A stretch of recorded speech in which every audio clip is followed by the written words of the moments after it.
अस्सलामु अलैकुम वरहमतुल्लाहि वबरकातुहू। उम्मीद आप तमाम ही हज़रात बखैर वाफ़ियत होंगे इंशाअल्लाह ताला। एक बार फिर से आपका यूट्यूब चैनल निदाए हक़ आप तमाम सामईन, हाज़रीन, नाज़रीन का इस्तक़बाल करता है, खैर मक़दम करता है। बकरीद का मुबारक मौका आने वाला है, जिसे हम ईद उल अज़हा के नाम से भी जानते हैं। ये मौका जब भी आता है, बहुत सारे लोगों के ज़हन में बहुत सारे सवालात कौंधने शुरू हो जाते हैं। सबसे पहला सवाल तो ये होता है कि इस साल बकरीद कौन सी तारीख़ को पड़ रही है, यानी वो कौन सी तारीख़ है जिस दिन हमें ईद उल अज़हा की नमाज़ अदा करनी है और क़ुरबानी जैसे बड़े और अहम फ़रीज़े को अदा करना है। और दूसरा सवाल ये भी आता है कि क़ुरबानी किन लोगों पर वाजिब है। क्या हमारे ऊपर क़ुरबानी वाजिब है? क्या हम अगर क़ुरबानी नहीं करें तो क्या हम गुनहगार होंगे? तो आइए आज की इस वीडियो में इन तमाम सवालों के जवाब जानते हैं इंशाअल्लाह ताला। सबसे पहले हम जानते हैं कि क़ुरबानी किन लोगों पर वाजिब है, क्योंकि ये एक अहम और बड़ा मसला है।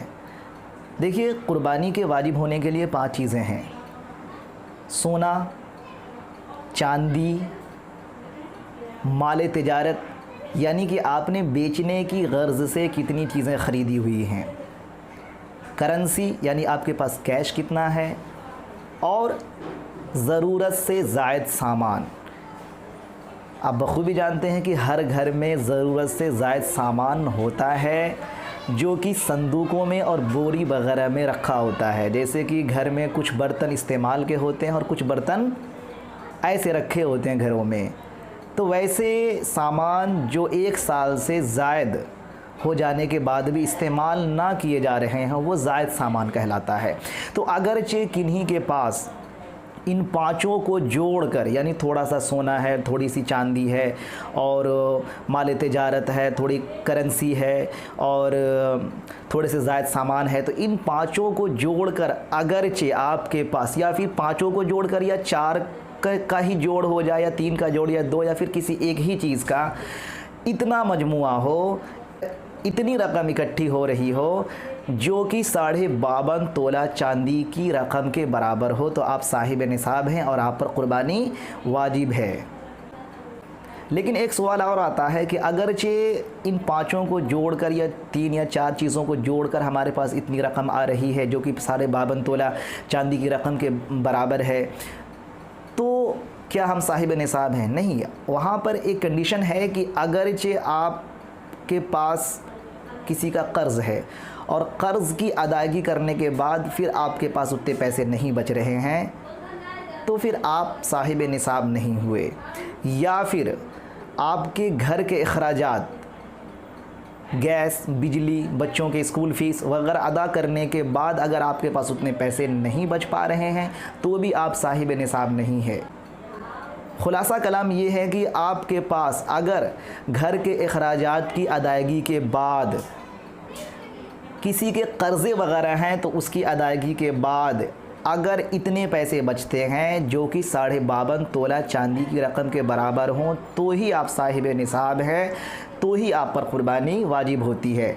अब 52.5 तोला चांदी की रकम क्या होती है, वो तो खैर आप अपने इलाके में मालूम कर लें बकरीद के दिनों में कि क्या चल रहा है, नहीं चल रहा, चूँकि रेट आगे पीछे होते रहते हैं। मेरे ख़्याल से 35-40 हज़ार रुपये का एक मजमुआ बनता होगा।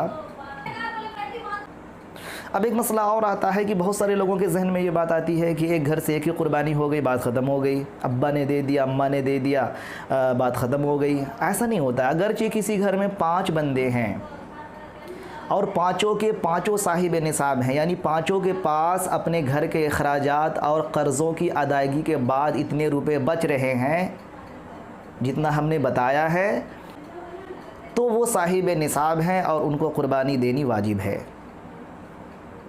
अगरचे घर की औरत हैं, तो वो ये ना समझें कि हमारे शौहर ने क़ुरबानी दे दी तो मामला ख़त्म हो गया। अगर घर की औरतों के पास भी सोने चांदी या फिर रकम है, कैश है, तो वो क़ुरबानी अपनी जानिब से भी दें, तो वो भी, उन पर भी क़ुरबानी वाजिब होती है।